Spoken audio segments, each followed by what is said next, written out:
Dear students, आज हम पढ़ने जा रहे हैं क्लास 8th की सिविक्स का फर्स्ट चैप्टर का नेम है द इंडियन कॉन्स्टिट्यूशन। यानी कि हम इस चैप्टर में भारत के संविधान के बारे में पढ़ेंगे। सबसे पहले संविधान क्या होता है? संविधान नियमों और कानूनों का एक लिखित दस्तावेज होता है जिसके आधार पर कोई भी समाज या फिर कोई भी संस्था चलती है। अगर हम देखें तो हर परिवार का एक संविधान होता है, क्योंकि हर परिवार का एक नियमों और कानूनों का एक नज़रिया होता है जिस पर कोई भी परिवार चलता है। इसी तरीके से हर एक संस्था और हर एक देश का अपना संविधान होता है। लोकतांत्रिक देश का मीन्स एक डेमोक्रेटिक कंट्री में संविधान का होना तो बहुत ज़रूरी है, लेकिन ऐसा नहीं है कि जहाँ जहाँ संविधान है वो सभी लोकतांत्रिक हैं, वो सभी डेमोक्रेटिक हैं। एक लोकतांत्रिक देश में संविधान का होना ज़रूरी है, लेकिन ये ज़रूरी नहीं है कि जहाँ संविधान हो वहाँ लोकतंत्र हो ही।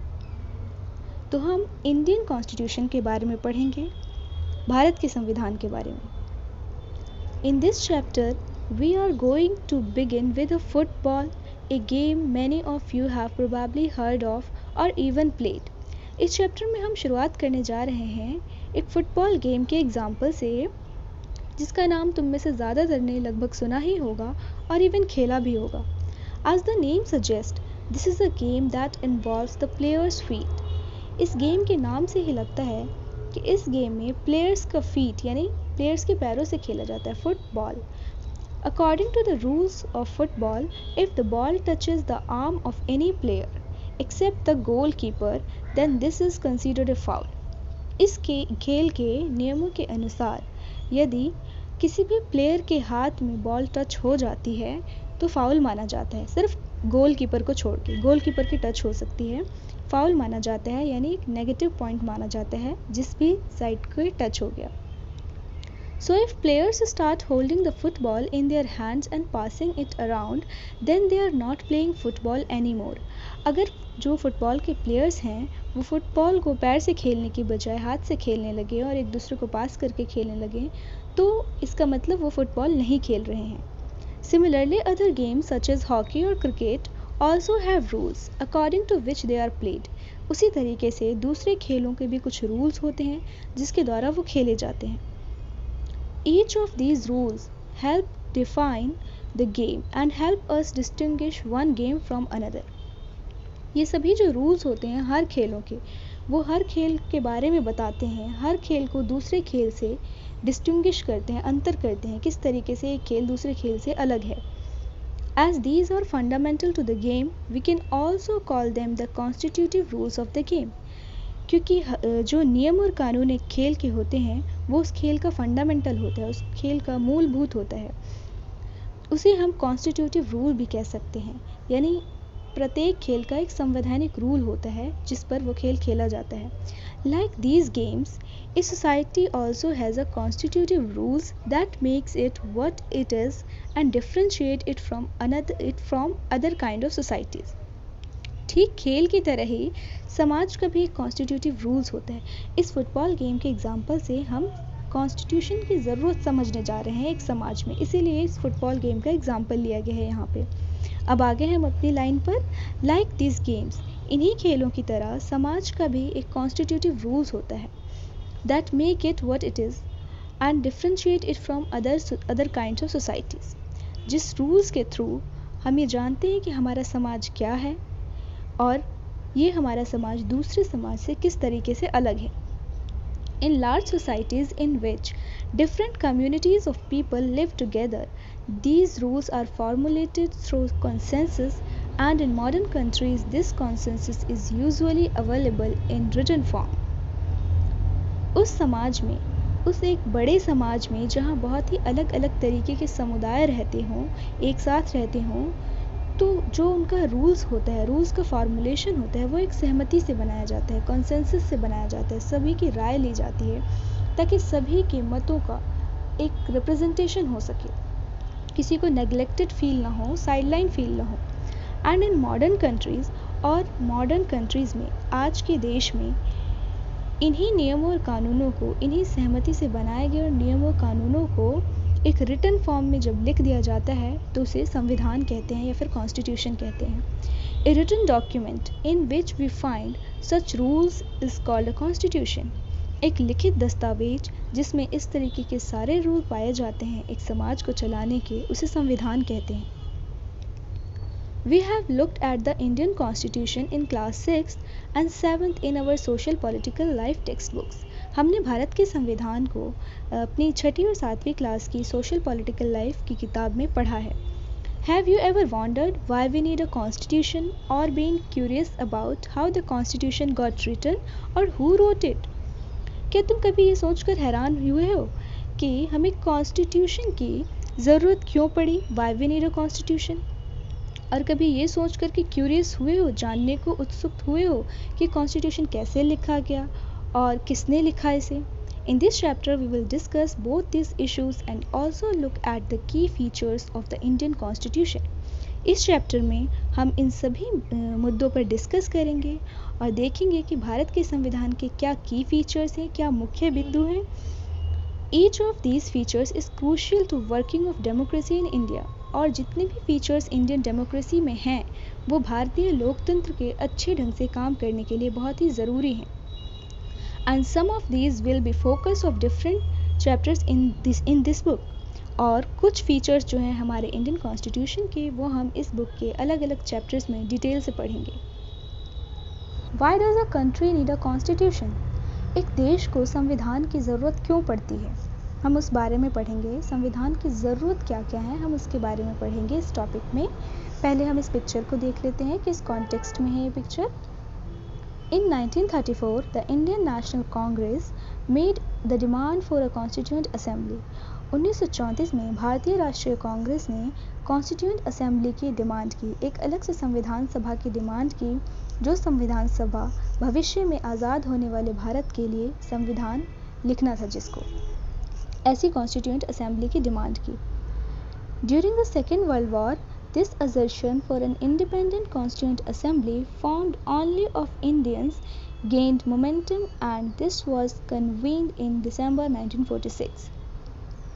जो ये संविधान सभा थी केवल जिसमें इंडियंस पीपल्स थे, Indian constituent assembly form only of Indians, केवल भारतीय लोगों द्वारा बनी संविधान सभा को मोमेंटम मिला, एक रफ्तार मिला सेकेंड वर्ल्ड वॉर के बाद. सेकेंड वर्ल्ड वॉर का टाइम पीरियड था 1939 टू 1945, मीन्स 1945 के बाद. और हमारी पहली संविधान सभा की जो बैठक हुई, जो कन्वीन्ड हुई, वो 9 दिसंबर 1946 को हुई. The photo on the page 2 shows the some members of the constituent assembly. Page 2 पे जो फोटो है वो शो कर रही है संविधान सभा के कुछ मेंबर्स को. हमारे संविधान को बनने में 2 साल 11 महीने और 18 दिन लगे थे. So between December 1946 and November 1949, ये टाइम पीरियड उतना ही है. The constituent assembly drafted a constitution for independent India. जो हमारी संविधान सभा थी उसने ड्राफ्ट किया, बना दिया भारत के लिए, एक स्वतंत्र भारत के लिए constitution. Free to shape their destiny at last after 150 years of British rule, the members of the Constituent Assembly approached this task with a great idealism that the freedom struggle had helped produce. 150 साल की गुलामी के बाद at last आखिरकार भारत के लोगों को ये मौका प्राप्त हुआ कि वो अपना भाग्य खुद से लिख सकें, अपने फ्यूचर के बारे में खुद से लिख सकें, क्योंकि ब्रिटिश रूल में इंडियंस का फ्यूचर ब्रिटिशर्स डिसाइड करते थे. So free to shape their destiny, अपना भाग्य बनाने के लिए आज़ाद होके 150 साल की गुलामी के बाद. और जो हमारे मेंबर्स थे कॉन्स्टिट्यूएंट असेंबली की, उन्होंने जो कॉन्स्टिट्यूशन बनाया वो उस आइडियलिज्म पर, उन आइडियाज़ से हेल्प लेकर बनाया जो एक्सपीरियंस उन्हें स्वतंत्रता आंदोलन के दौरान हुआ था, गुलामी के दौरान जो उन्होंने झेला था, उन परेशानियों से उबरने के उपायों को अपने संविधान में शामिल किया. You will read more about the work of Constituent Assembly later in the chapter. तुम इस चैप्टर में तुम आगे पढ़ोगे कि कॉन्स्टिट्यूएंट असेंबली का क्या काम था इसी चैप्टर में बाद में. The photo alongside shows Prime Minister Jawaharlal Nehru addressing the Constituent Assembly. जो पिक्चर है साइड में ये शो कर रही है कि prime minister Jawaharlal Nehru address कर रहे हैं कॉन्स्टिट्यूएंट असेंबली को. Today most countries in the world have a constitution. आज लगभग दुनिया के सभी देशों का एक संविधान है. While all democratic countries are likely to have a constitution, it is not necessary that all countries that have constitution are democratic. दुनिया में जितनी भी डेमोक्रेटिक कंट्रीज़ हैं, लोकतांत्रिक देश हैं जहाँ की सरकार का चयन जनता करती है, वहाँ संविधान का होना लाजिमी है. लेकिन ये ज़रूरी नहीं है कि जिन देशों में संविधान है वो डेमोक्रेटिक हो ही, वो लोकतांत्रिक हो ही. ऐसा ज़रूरी नहीं है, क्योंकि संविधान तो एक नियमों और कानूनों का लिखित दस्तावेज है जो ये दर्शाता है कि एक समाज किस तरीके से चलेगा. वो तो डिपेंड करता है कि अगर डेमोक्रेटिक होगा तो उसमें डेमोक्रेटिक रूल्स लिखे होंगे, अगर उसमें वो डिक्टेटरशिप होगा, तानाशाही होगा तो तानाशाह वाले रूल्स लिखे होंगे, और अगर वो राजतंत्र होगा तो उसमें राजा जिस तरीके से रूल करना चाहेगा वैसे रूल्स लिखे होंगे. The constitution serves several purposes. Constitution बहुत सारे पर्पस सर्व करता है, यानी बहुत सारे यूजेस हैं कॉन्स्टिट्यूशन के. फर्स्ट, सबसे पहला, it lays out certain ideals that form the basis of the kind of country that we as citizens aspire to live in. सबसे पहली चीज़ कि जो हमारा कॉन्स्टिट्यूशन है उन आइडियल्स की बात करता है, उन विचारों की बात करता है जिस पर हम अपनी कंट्री को चलते हुए देखना चाहते हैं. हम एज अ सिटीज़न जैसी कंट्री में रहना चाहते हैं, जिस बेस पर हमारी कंट्री चले जैसा हम चाहते हैं, उन आइडियल्स का रिफ्लेक्शन है. और put another way, a constitution tell us what the fundamental nature of our society is. और दूसरे तरीके से देखें तो एक संविधान ये बताता है कि हमारे समाज का फंडामेंटल नेचर क्या होगा, मूलभूत नेचर क्या होगा, बेसिक नेचर क्या होगा. A country is usually made up of different communities of people who share certain beliefs but may not necessarily agree on all issues. एक देश में बहुत सारे समुदाय रहते हैं, और भारत में तो वैसे भी कितने सारे समुदाय रहते हैं, इतनी डाइवर्सिटी है. Who share certain beliefs. उनके कुछ बिलीव्स होते हैं, कुछ विश्वास होते हैं जो सभी मानते हैं, लेकिन ऐसा ज़रूरी नहीं है कि सारे आइडियाज़ पर सभी एग्री करें. सबके मत कुछ अलग अलग होते हैं. कुछ चीज़ों पे हो सकता है वो सब सहमत हों, लेकिन बहुत सी ऐसी चीज़ें होती हैं जिस पे डिसएग्री करते हैं. एक फैमिली में जब कुछ इश्यूज़ पे डिसएग्रीमेंट्स हो सकते हैं तो इतनी बड़ी कंट्री में डिसएग्री होना कोई बड़ी बात नहीं है. A constitution helps serve as a set of rules and principles that all persons in a country can agree upon as the basis of the way in which they want the country to be governed. Constitution हमें help करता है उन rules को सर्व करने में और उन principles को, उन सिद्धांतों को, उन नियमों को सर्व करने में जिस पर all persons of a country, देश के सभी लोग, सभी नागरिक एग्री करें, सहमत हों, और इस पर के किस तरीके से हमारी कंट्री गवर्न हो, किस तरीके से हमारी कंट्री रूल होगी, इस पर सबकी सहमति हो. This includes not only the type of government. ये सिर्फ वो नहीं शामिल करता कि किस तरीके की सरकार का हम चयन करेंगे, इस पर एग्रीमेंट हो, सिर्फ केवल इस चीज़ पर एग्रीमेंट हो कि हम किस तरीके की सरकार का चयन करेंगे. इसके अलावा कुछ आइडियल्स, कुछ प्रिंसिपल्स, कुछ नियम और कानून जिसे सब बिलीव करें और ऐसा माने कि हमारी कंट्री में अपहोल्ड होना चाहिए, यानी लागू किया जाना चाहिए.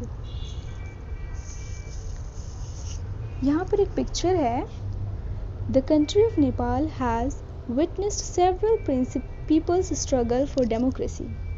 जो कंट्री नेपाल है वह गवाह है बहुत सारे जन आंदोलनों का डेमोक्रेसी के लिए. नेपाल में लोकतंत्र के लिए बहुत सारे जन आंदोलन हुए. There was a people's struggle in 1990 that established democracy that lasted for 12 years until 2002. पहला जो स्ट्रगल हुआ, जन आंदोलन हुआ लोकतंत्र के लिए, क्योंकि नेपाल राजतंत्र था, हिंदू किंगडम, हिंदू राजतंत्र था. लेकिन जो पहला स्ट्रगल हुआ, पहला जन आंदोलन हुआ 1990 में हुआ, जिसने डेमोक्रेसी की स्थापना की, लेकिन वो 12 साल तक ही चल पाया, 2002 में ख़त्म हो गया. In October 2002, the King Gyanendra, citing the Maoist uprising in the countryside as his reason, began taking over different aspects of government with the army's assistance. अक्टूबर 2002 में राजा ज्ञानेंद्र ने ऐसा झूठा इल्ज़ाम लगाया कि माओइस्ट एक्टिविटीज़ बढ़ रही हैं, माओवादी हरकतें बढ़ रही हैं देश के कंट्री साइड में, और इस रीज़न को उठाते हुए उन्होंने ये कहा कि मुझे देश के सरकार के सभी एस्पेक्ट पर कब्जा करने दो, और उन्होंने कब्जा कर लिया मिलिट्री की हेल्प से, आर्मी की मदद से। The king then finally took over as the head of the government in February 2005। आखिरकार किंग ने 2005 में पूरी सरकार पे काबिज कर लिया और फिर से एक राजतंत्र, लोकतंत्र की आड़ में राजतंत्र लेकर फिर से आ गया। In November 2005, the Maoists joined other political parties to sign a 12-point agreement. नवंबर 2005 में जो माओइस्ट थे, जो अपोजिशन थे किंग के, वो और कुछ दूसरी पॉलिटिकल पार्टीज़ ने 12-point एग्रीमेंट साइन किया, यानी 12 मुद्दों पर एक एग्रीमेंट साइन किया। This agreement signalled to the larger public an imminent return to democracy and peace. इस एग्रीमेंट ने बात की जनता से कि हमें डेमोक्रेसी की वापसी चाहिए, दोबारा से हमें लोकतंत्र चाहिए और दोबारा से हमें शांति की स्थापना चाहिए। In 2006, this People's Movement for Democracy began gaining immense force. 2006 में ये जो जन आंदोलन था, दोबारा जो जन आंदोलन था लोकतंत्र को लेकर के, उसे बहुत ही ज़्यादा सपोर्ट मिला। It repeatedly refused the small concessions that the king made, and finally, in April 2006, the king restored the third parliament and asked the political parties to form a government. उन्होंने बार बार जब इन्होंने आंदोलन करना शुरू किया तो सरकार चाहती थी, जो राजा था वो चाहता था कि इन्हें छोटे मोटे कंसेशंस दे करके इन लोगों को शांत कर दिया जाए, लेकिन उन्होंने लगातार सरकार के द्वारा, जो वो थी गवर्नमेंट थी, राजा था, उसके द्वारा दिए जाने वाले कंसेशंस को लगातार इनकार किया। The small concessions the king made and finally, और फिर आखिरकार 2006 में राजा को दोबारा से तीसरी बार पार्लियामेंट बनानी पड़ी, जो कि एक डेमोक्रेटिक पार्लियामेंट थी, और ask the political parties to form a government, और पॉलिटिकल पार्टीज़ को ये कहना पड़ा कि अब आप लोग सरकार बना लीजिए। In 2008, Nepal became a democracy after abolishing monarchy. 2008 में नेपाल पूरी तरीके से डेमोक्रेसी बना, मोनार्की को एबॉलिश करके, राजतंत्र को ख़त्म करके। The above photos shows scenes from the People's Movement for Democracy in 2006. जो ये ऊपर की पिक्चर है, ये शो कर रही है 2006 में जो जन आंदोलन हुआ था लोकतंत्र को लेकर के, उसी की ये पिक्चर है। नेक्स्ट है, let us try and understand what we mean by this through two contrasting situations in the recent history of Nepal, a country that borders India in the north.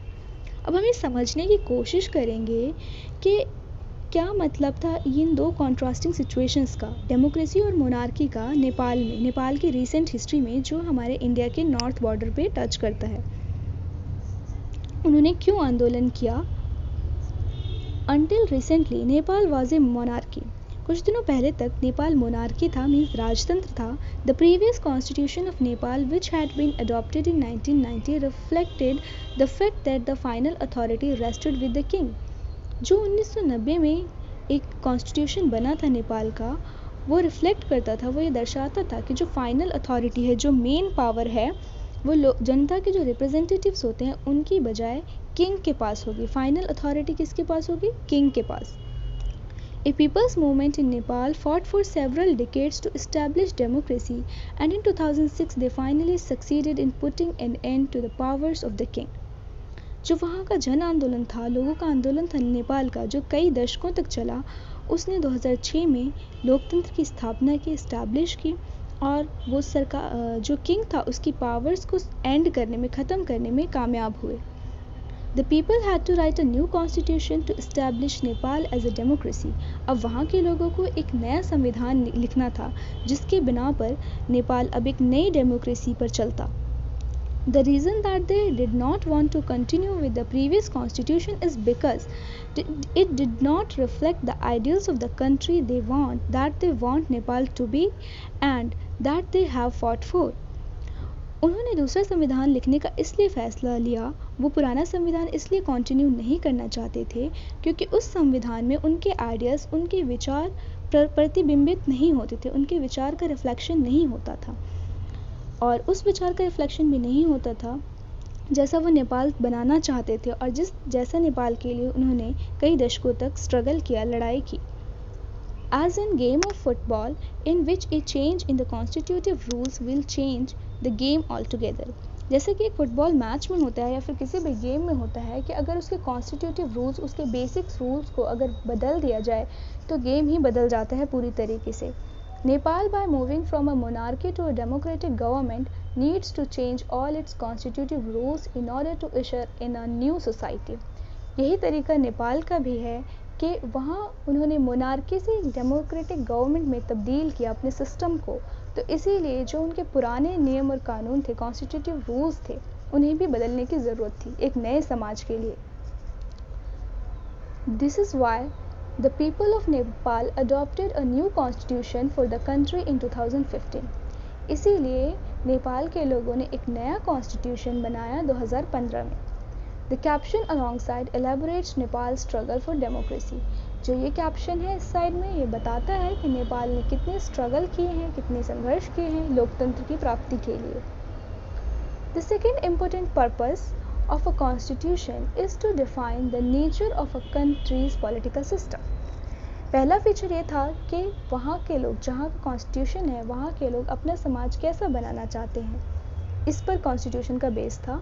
अब दूसरा बेस ये है कि कैसा political system होगा किसी country का, वो रिफ्लेक्ट करता है constitution. The second important purpose of a constitution is to define the nature of a country's political system। कैसी राजनीतिक व्यवस्था होगी किसी देश की, वो भी बताता है संविधान। For example, Nepal's earlier constitution stated that the country was to be ruled by the king and his council of ministers। उदाहरण के तौर पर जो नेपाल का पहले वाला कॉन्स्टिट्यूशन था, वो ये दर्शाता था कि जो रूल किया जाएगा वो राजा के द्वारा रूल किया जाएगा और उसके काउंसिल ऑफ मिनिस्टर्स के द्वारा, उसकी मंत्री परिषद के द्वारा। In the countries that have adopted a democratic form of government or polity, the constitution plays a crucial role in laying out certain important guidelines that govern decision making with these societies। जो countries democratic form of government को स्वीकार करती हैं, लोकतांत्रिक तरीके की सरकार को स्वीकारती हैं, वहाँ का कॉन्स्टिट्यूशन एक बहुत ही महत्वपूर्ण रोल अदा करता है। कुछ important crucial certain guidelines that govern the decision making. वहाँ के कॉन्स्टिट्यूशन में बहुत ही इम्पोर्टेंट गाइडलाइंस लिखी होती हैं जिसके आधार पर उस समाज के लिए रूल, नियम और कानून बनाए जाएंगे। In a democracy we choose our leaders so that they can exercise powers responsibly on our behalf। लोकतांत्रिक सरकार में हम अपने लीडर्स खुद ही चुनते हैं, क्योंकि लोकतंत्र के बारे में हम जानते हैं ये जनता का शासन है, जनता के लिए शासन है और जनता के द्वारा शासन है। तो यहाँ हम अपना लीडर हम अपने बीच से ही चुनते हैं और वो पावर एक्सरसाइज करता है, यानी पावर को यूज़ करता है। रिस्पॉन्सिबिलिटी ऑन अवर बिहाफ, लेकिन वो हमारा जिम्मेदार होता है क्योंकि हम ही उसे चुनते हैं। However, there is always the possibility that these leaders might misuse their authority and the Constitution usually provides safeguard against this। ऐसी पॉसिबिलिटी बनती है, ऐसी संभावना बनती है कि जिन लीडर्स को हमने चुना है वो अपनी शक्तियों का गलत इस्तेमाल करें, और इससे ऐसे लीडर्स की शक्तियों के गलत इस्तेमाल से संविधान हमें एक सेफगार्ड, एक प्रोटेक्शन देता है। This misuse of authority can result in gross injustice as demonstrated in the classroom situation below। और अगर इस तरीके की मिसयूज़ हुआ अथॉरिटी का, सत्ता ने अगर अपनी शक्ति का गलत इस्तेमाल किया तो बहुत ही बड़े पैमाने पर अन्याय होगा। उसी तरीके का अन्याय एक क्लासरूम में दिखाया गया है, हम देखते हैं। Suresh is the class monitor, he is a bully. Suresh class monitor है और वो बहुत ही बुली टाइप बॉय है, बहुत ही दबंग है। His classmates are not too fond of him। उसके क्लासमेट्स उसे पसंद नहीं करते। Mrs. Rao the class teacher has to leave the classroom on some urgent work। Mrs. Rao उनकी क्लास टीचर हैं, उन्हें किसी ज़रूरी काम से क्लास से बाहर जाना पड़ा। She asked Suresh to mind the class। उसने सुरेश से कहा कि तुम क्लास का ध्यान रखना। Suresh starts picking on Anil. Suresh ने अनिल को परेशान करना शुरू किया। Anil, today I am going to report you to Mrs. Rao। Anil, मैं आज तुम्हारे बारे में मैम को शिकायत करूँगा। But what I had done, लेकिन अनिल बोल रहा है कि मैंने ऐसा क्या किया। अब क्लास में जब मैम आती हैं, when Mrs Rao returns to the class, जब मिसेस राव क्लास में आती हैं, ma'am while you were away Anil kept talking loudly and disturbing the class। Ma'am जब आप बाहर थी तो अनिल बहुत ज़ोर ज़ोर से बात कर रहा था और क्लास को डिस्टर्ब कर रहा था। he would not listen to me, और वो मेरी बातें भी नहीं सुन रहा था। Anil, you will have to stay back after school today and write I will not disobey the class monitor 100 times. अब मैम अनिल को कह रही हैं कि अनिल तुम्हें रुकना पड़ेगा छुट्टी के बाद भी और 100 बार ये लिखना पड़ेगा कि तुम क्लास मॉनिटर को डिसॉबे नहीं करोगे, यानी क्लास मॉनिटर की बात को नहीं मानोगे, ऐसा नहीं करोगे. But ma'am I didn't do anything. लेकिन मैम मैंने तो ऐसा कुछ भी नहीं किया. अब यहाँ पर क्या हुआ, यहाँ पर कोई कॉन्स्टिट्यूशन नहीं है, तो इसीलिए जिसको हमने पावर दिया, मॉनिटर बनाया, वही अपनी पावर का मिसयूज़ कर रहा है हमारे खिलाफ. तो कॉन्स्टिट्यूशन हमें ऐसे मिसयूज़ ऑफ पावर से बचाता है. In democratic societies, the Constitution often lays down rules that guard against their misuse of authority by our political leaders. तो एक लोकतांत्रिक समाज में जो हमारा संविधान होता है वो ऐसे रूल्स और ऐसे सुरक्षा कवच हमें प्रदान करता है जिससे कि जो हमारे पॉलिटिकल लीडर्स है वो अपनी अथॉरिटी का, अपनी सत्ता का गलत इस्तेमाल ना कर सकें. In the case of Indian Constitution, about which we will read more later in this chapter, many of these laws are contained in the section of fundamental rights.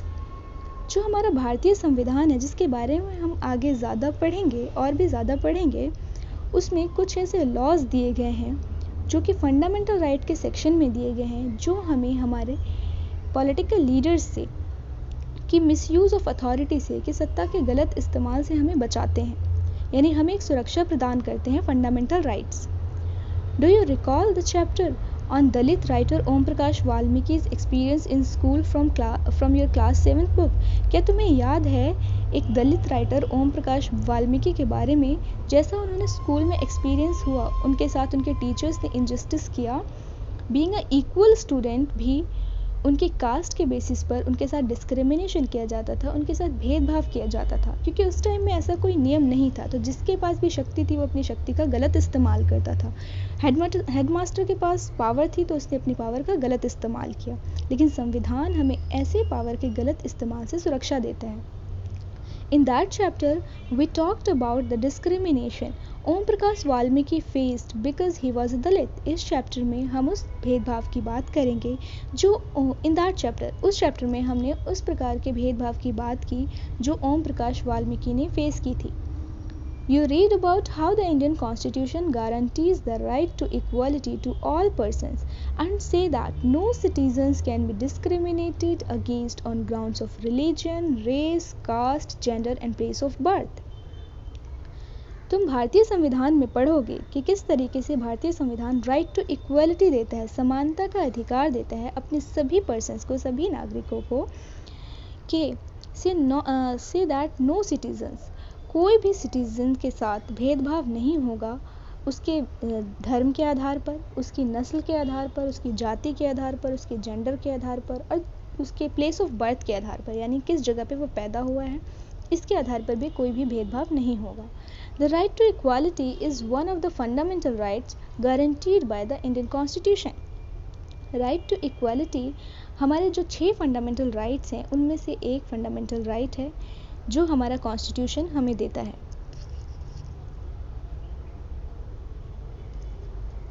Another important function that a constitution plays in a democracy is to ensure that a dominant group does not use its power against another less powerful people or groups. दूसरा जो important function है हमारे संविधान का वो ये है कि लोकतंत्र हमें ये सुनिश्चित कराता है कि जो डोमिनेंट ग्रुप होगा, जो समाज का या फिर कहीं का भी प्रभावशाली ग्रुप होगा, वो अपनी पावर का गलत इस्तेमाल नहीं करेगा उनके ऊपर जो लेस पावरफुल हैं, जो कमज़ोर हैं. The story board below demonstrates one such situation in the classroom. एक यहाँ पे एक स्टोरी बोर्ड है, वो एक ऐसी ही सिचुएशन के बारे में बताएगा एक क्लासरूम की. The game period is about to begin. Game period शुरू होने वाला था. Let's play basketball today's for a change. Girls कह रही हैं कि चलो बास्केटबॉल खेलते हैं, आज कुछ बदलाव करते हैं. No we will play cricket. नहीं, हम तो क्रिकेट खेलेंगे, बॉयज़ बोल रहे हैं. The teacher decides to settle the problem with a show of hands. Teacher ये फैसला लेती है कि इस समस्या का समाधान हम शो ऑफ हैंड से करेंगे, यानी जिस पक्ष में ज़्यादा हाथ खड़े होंगे हम वही खेल खेलेंगे. Obviously there are more boys in the class. ये तो लाजमी है कि क्लास में अगर ज़्यादा बॉयज़ हैं तो क्रिकेट की तरफ ही सपोर्ट होगा. हे वी वॉन, ये हंस रहा है कि हम जीत गए और हम जीत गए। We always have to do what the boys want because they are in majority. Girls कह रही हैं कि हमें वही मानना पड़ता है जो मेजॉरिटी डिसाइड करती है, जो बॉयज़ की मेजॉरिटी डिसाइड करती है क्लास में। Ma'am should think of another way to make decision so that our wishes are also heard. अब दूसरी उसकी सहेली बोल रही है कि मैम को कोई दूसरा तरीका सोचना चाहिए जिससे कि हमारी भी ख्वाहिशें पूरी हो सकें। Such unhealthy situation can occur in democratic societies too. ऐसा अनहेल्दी सिचुएशन जो कि डेमोक्रेसी के लिए अच्छा नहीं है, वो एक लोकतांत्रिक समाज में भी हो सकता है। Where a majority can continuously enforce decisions that exclude minority and go against their interest।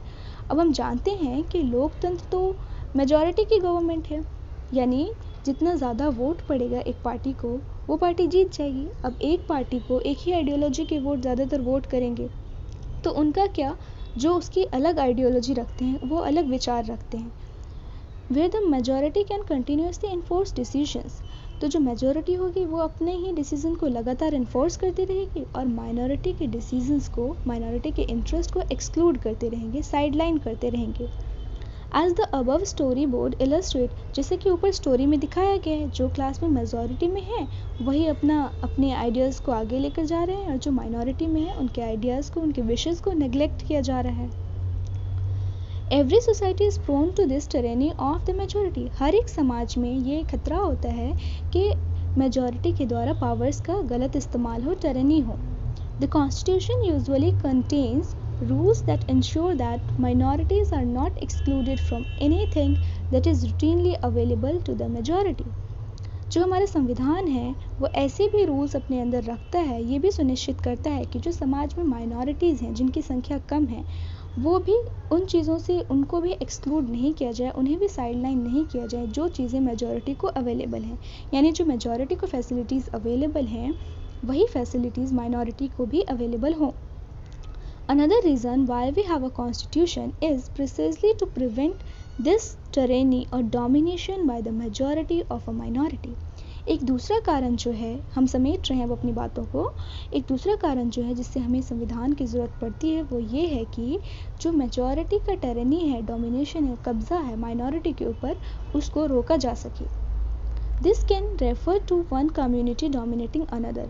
ऐसा तब भी हो सकता है जब एक कम्युनिटी दूसरे कम्युनिटी पर डोमिनेट करे, एक समुदाय दूसरे समुदाय पे अपना कब्जा करे। इंटर कम्युनिटी भी हो सकता है और इंट्रा कम्युनिटी भी हो सकता है, यानी दो समुदायों के बीच में भी हो सकते हैं, या फिर एक समुदाय के ही दो गुटों में भी हो सकते हैं। समुदाय में भी तो डिविजन्स होते हैं। The third significant reason why we need a constitution is to save us from our self. जो एक तीसरा रीज़न है कि हमें कॉन्स्टिट्यूशन की क्यों ज़रूरत है वो ये है कि हम खुद को अपने से ही बचाएं, यानी अपने ही विचारों से ऐसे बचाएं। कई बार ऐसा होता है कि हम आवेश में आकर कुछ ऐसे विचार ले लेते हैं जो हमारे लिए ही नाकाम होते हैं, हमारे लिए सही नहीं होते हैं, तो कॉन्स्टिट्यूशन हमें ऐसे विचारों से भी बचाता है। This may sound strange but what it mean by this is that we might at times feel strongly about an issue that might go against our larger interest, that the constitution helps us guard against this। ऐसा सुनना strange लगा होगा तुम्हें, थोड़ा सा अलग लगा होगा। what it means by this, इसका क्या मतलब है। कभी कभी ऐसा होता है कि हम किसी भी मुद्दे को लेकर के बहुत ही ज़्यादा स्ट्रांगली अपनी भावना रखने लग जाते हैं और हमारी वो भावना समाज के लार्जर इंटरेस्ट को, बड़े जो इंटरेस्ट हैं, उसको नुकसान पहुंचाएगी।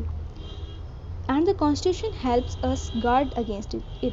और संविधान का यही काम है कि ऐसी सिचुएशन में हमें सुरक्षा दे। Look at the story board below to understand this better.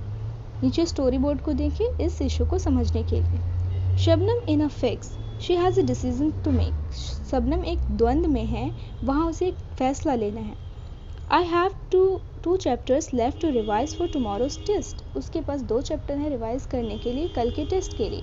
But it's time for my favorite TV program। लेकिन ये समय है उसके फेवरेट टीवी प्रोग्राम का। I am dying to watch it, but if I do that I won't have time to finish my revision। वो बहुत ही चाहती है कि वो टीवी प्रोग्राम देखे, लेकिन अगर वो ऐसा करेगी तो वो अपना रिवीजन फिनिश नहीं कर पाएगी। उसकी मॉम पूछ रही हैं, Shabnam why are you looking so worried, तुम बहुत ही परेशान लग रही हो, ऐसा क्यों? I want to watch this TV program, but I have a test tomorrow. If you all watch TV, I will also want to watch. वो बोल रही है कि जो ये टीवी प्रोग्राम है वो मुझे बहुत ही पसंद है, लेकिन मैं उसे देखना चाहती हूँ, लेकिन मेरा कल टेस्ट है। अगर आप लोग टीवी प्रोग्राम देखते रहेंगे तो मेरा भी मन करेगा देखने का। I have an idea, what if no one watches TV tonight. मेरा एक आइडिया है, कैसा होगा अगर आप लोगों सब में से भी कोई भी टीवी ना देखे आज की रात। Then I may not be tempted, तब मुझे कोई लालच नहीं आएगा कि मुझे भी टीवी देखना चाहिए। It's a good thing I did not watch TV, ये एक अच्छी चीज़ हुई कि मैंने टीवी नहीं देखा। There were so many questions from the last 2 chapters. वो टेस्ट में सोच रही है कि अच्छा हुआ मैंने टीवी नहीं देखा, और मेरे टेस्ट में बहुत सारे क्वेश्चन लास्ट 2 चैप्टर से ही हैं। अब यहाँ पर शबनम के माइंड में 2 क्वेश्चन थे, एक दुविधा थी। एक तो ये कि वो टीवी देखे, उस समय पे उसके लिए टीवी देखना ज़रूरी था। दूसरा ये कि उसका पेपर था। तो जो एक फैमिली का कॉन्स्टिट्यूशन था, कोऑपरेटिव कॉन्स्टिट्यूशन था, जिसने फैमिली के लोगों को कहा कि वो लोग ना देखें आज की रात टीवी, जिसकी वजह से लॉन्ग रन में उसका क्या हुआ, बेनिफिट हुआ। Similarly, the Constitution helps to protect us against certain decisions that we might take that could have an adverse effect on the larger principles that the country believes in. उसी तरीके से constitution भी हमें उन decisions से protect करता है, उन जो डिसीजंस होते हैं, कुछ ऐसे डिसीजंस होते हैं जिनका एडवर्स इफ़ेक्ट पड़ता है सोसाइटी पे। उस टाइम के लिए वो हमें बहुत सही लगते हैं, लेकिन उसका बुरा प्रभाव पड़ेगा सोसाइटी पर और कंट्री पर। तो संविधान हमें हमारे ऐसे फैसलों से भी बचाता है। उदाहरण के तौर पर, it is possible that many people who lives in democracy might come to strongly feel that party politics has become so acrimonious that we need a strong dictator to set this right. उदाहरण के तौर पर ऐसा कई बार democracy में रहने वाले लोगों को फील हुआ होगा कि पार्टी पॉलिटिक्स से होता है, जब बहुत सारी पार्टीज़ लोगों की आशाओं को पूरा नहीं कर पाती, तो ऐसा लगता है कि पार्टीज़ ही ख़त्म कर देनी चाहिए, एक स्ट्रॉन्ग गवर्नमेंट आ जाए और वो हमारी सारी आशाओं को पूरा करे। ऐसा कई बार विचार आता है डेमोक्रेसी में रहने वाले लोगों को, क्योंकि वो पार्टी पॉलिटिक्स से, पार्टी की राजनीति से एक्रीमोनिस में थोड़ा परेशान हो जाते हैं। तो उन्हें लगता है कि एक मजबूत राजा या फिर कोई भी डिक्टेटर आ जाए और हमारे ऊपर सही से राज करे और हमारी आशाओं को पूरा करे। Swept by this emotion, they may not realize that in the long run dictatorial rule goes against all their interest. इन भावों में बहकर हम कई बार ये नहीं रियलाइज़ कर पाते, ये नहीं महसूस कर पाते कि वक्ती तौर पे तो ये सही होगा कि हाँ हमारी भावनाएं पूरी हो जाएंगी, लेकिन एक लंबे दौर पर, एक दूर के नज़रिए से देखें तो डिक्टेटोरियल जो रूल होता है वो सभी लोगों के इंटरेस्ट के खिलाफ भी जा सकता है, क्योंकि वो एक पर्सन का रूल होगा। उस पर्सन के विचार बदल गए, अगर उसके आइडियोलॉजीज बदल गए तो वो सबके खिलाफ जा सकता है। हम उसे बदल भी नहीं सकते क्योंकि वो डिक्टेटर हो जाएगा, तानाशाह हो जाएगा। The good constitution does not allow these whims to change the basic structure. इसीलिए एक अच्छा संविधान कभी भी अपने समाज को इस चीज़ की इजाज़त नहीं देता कि वो समाज का बुनियादी ढांचा को अलग चेंज करे, बदले। जैसे कि हमारे कॉन्स्टिट्यूशन में 1973 का केशवानंद भारती केस है, वो इसी चीज़ को प्रूव करता है कि किसी भी सिचुएशन में हम अपनी कंट्री का बेसिक स्ट्रक्चर, जो हमारे फंडामेंटल फीचर्स हैं, हम उसको नहीं तब्दील करेंगे, उसको हमारी पार्लियामेंट नहीं छेड़छाड़ कर सकती। It does not allow for the easy overthrow of provisions that guarantee rights of citizen and protect their freedom. वही बात बताई गई है कि ऐसा जो कॉन्स्टिट्यूशन का एक फीचर है जो बेसिक स्ट्रक्चर को बचाता है, वो इतनी आसानी से उन प्रोविजंस को, उन नियमों और कानूनों को जो व्यक्ति के अधिकारों की रक्षा करते हैं, उनकी फ्रीडम की रक्षा करते हैं, उसको इतनी आसानी से ओवरथ्रो नहीं होने देता, उनको इतनी आसानी से हटने नहीं देता।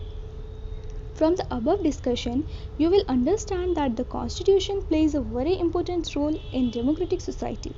ऊपर के उदाहरणों से तुम्हें ये अंदाज़ा लग गया होगा कि संविधान बहुत ही महत्वपूर्ण रोल प्ले करता है एक लोकतांत्रिक समाज में। Now let us try and understand the way in which the above points get translated into certain ideas and rules by studying some key features of the Indian Constitution. अब हम next topics में ये समझने की कोशिश करेंगे जो points हमने ऊपर पढ़े हैं, जो आइडियल्स हमने ऊपर पढ़े हैं, वो किस तरीके से भारतीय संविधान के की फीचर में शामिल है, किस तरीके से हमारे संविधान में भी उन फीचर्स की जगह है। यहाँ पर एक एग्जाम्पल है कि people of Nepal adopted a new constitution after the success of the people's movement for a democracy. Nepal के लोगों ने नया संविधान अपनाया जब उनको एक कामयाबी मिल गई डेमोक्रेसी के आंदोलन में। ये कौन सा कॉन्स्टिट्यूटिव रूल बताते हैं? It lays down the ideas that define the kind of country that we want to live in. ये जो फीचर है, ये जो इंसिडेंट है, ये कॉन्स्टिट्यूटिव रूल के उस फीचर को बताता है कि लोग किस तरीके का अपना समाज देखना चाहते हैं, किस तरीके के समाज में रहना चाहते हैं। नेपाल के लोगों ने अपना कॉन्स्टिट्यूशन क्यों बदला? क्योंकि वो एक अलग तरीके के समाज में रहना चाहते थे। तो जिस तरीके के समाज में रहना चाहते थे वैसा कॉन्स्टिट्यूशन उन्होंने बनाया। डेमोक्रेसी में रहना चाहते थे तो डेमोक्रेटिक कॉन्स्टिट्यूशन बनाया। Suresh the class monitor wrongly picks on Anil his classmate. अब ये कौन सा कॉन्स्टिट्यूटिव रूल बता रहा है? ये बता रहा है कि अगर किसी एक इंडिविजुअल के पास पावर होगी तो वो अपनी पावर का मिसयूज़ करेगा, और हमें संविधान इस चीज़ से सुरक्षा प्रदान करता है। The girls do not get to play basketball because the boys are a majority in a class. इसमें दिखाया गया है कि जो मेजॉरिटी होता है वही डोमिनेट करता है माइनॉरिटी को। अगर संविधान में ऐसा रूल ना हो कि माइनॉरिटी और मेजॉरिटी को सेम फैसिलिटीज़ दी जाएंगी, इसीलिए संविधान में ये रूल बनाया गया है कि मेजॉरिटी माइनॉरिटी को किसी भी कीमत पे डोमिनेट ना करे, उन पर दबाव ना बना के रखे। Shabnam decides to revise her chapter instead of watching TV. इस जो ये घटना थी इसमें ये बताया गया है कि कई बार हमारे अपने डिसीजंस ही लॉन्ग रन में हमारे लिए फ़ायदेमंद नहीं होते हैं। जैसे कि भाव में आकर लोग चाहें कि हम पार्टी पॉलिटिक्स को हटा दें और डिक्टेटर तानाशाह को ले आएं। ये एक शॉर्ट टर्म डिसीजन हो सकता है, भाव में आकर लोग ऐसा सोचने लग सकते हैं, लेकिन लॉन्ग रन में ये कंट्री के लिए हार्मफुल होगा। तो इसी बात को ध्यान में रखते हुए संविधान बनाने वालों ने कॉन्स्टिट्यूशंस के कंट्री के कुछ बेसिक स्ट्रक्चर बनाए, जिसको किसी भी कीमत पे कोई भी व्यक्ति, ना ही कोई भी पार्टी और ना ही कोई भी पार्लियामेंट उसे तोड़ सकती है। इसका सबसे बड़ा उदाहरण भारत में केशवानंद भारती केस है। It's a very important case जो हमारे कॉन्स्टिट्यूशन के बेसिक स्ट्रक्चर को प्रोटेक्ट करता है। ओके, सो वीडियो काफ़ी लंबा हो गया है, तो जो नेक्स्ट टॉपिक है द इंडियन कॉन्स्टिट्यूशन की फीचर्स, भारत के संविधान के मुख्य जो बिंदु हैं उसके बारे में हम डिटेल से पढ़ेंगे नेक्स्ट लेक्चर में। ओके, तब तक के लिए bye bye and take care.